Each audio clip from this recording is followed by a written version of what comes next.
Tiruttani sir பதிவாளர் அலுவலகம் அரசு விடுமுறை தினத்தில் திறந்து ரகசிய வேலை மேற்கொண்ட ஹெல்மெட் அணிந்து கொண்டு வந்த நபருடன் வந்த 3 மர்ம நபர்கள் யார்?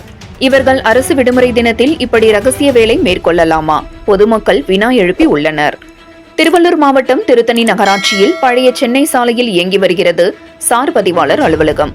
இந்த அலுவலகத்தில் இன்று ஹெல்மெட் அணிந்து கொண்டு ஒரு நபர் மற்றும் 2 நபர்கள் கையில் பாட்டில் வைத்துக் கொண்டு உள்ளே சென்றவர்கள் 3 மணி நேரம் என்ன வேலை செய்தார்கள் என்று கேள்வி எழுப்பிய மக்கள், மேலும் வெளியில் வரும்போது தட்டு தடுமாறி வந்தவர்கள் ஒரே இருசக்கர வாகனத்தில் 3 பேரும் பயணித்து வெளியே சென்றார்கள். இன்று தெலுங்கு வருட பிறப்பை முன்னிட்டு அரசு பொது விடுமுறை உள்ளது.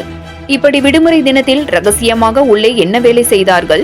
இந்த 3 மர்ம நபர்கள் இவர்கள் இந்த அலுவலகத்தில் வேலை பார்ப்பவர்களாக இருந்தாலும் விடுமுறை தினத்தில் இவர்கள் சார் பதிவாளர் அலுவலகத்தை திறந்து ரகசிய வேலை மேற்கொள்ள வேண்டிய அவசியம் என்ன?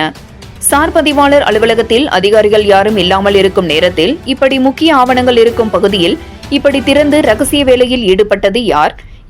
இவர்களுக்கு யார் அதிகாரம் அளித்தது? இவர்களுடன் இருந்தவர்கள் யார் என்று வினா எழுப்பிய பொதுமக்கள் உடனடி நடவடிக்கையை இவர்கள் மீது எடுக்க வேண்டும் என்று திருவள்ளூர் மாவட்ட ஆட்சியருக்கு பொதுமக்கள் கோரிக்கை வைத்துள்ளனர்.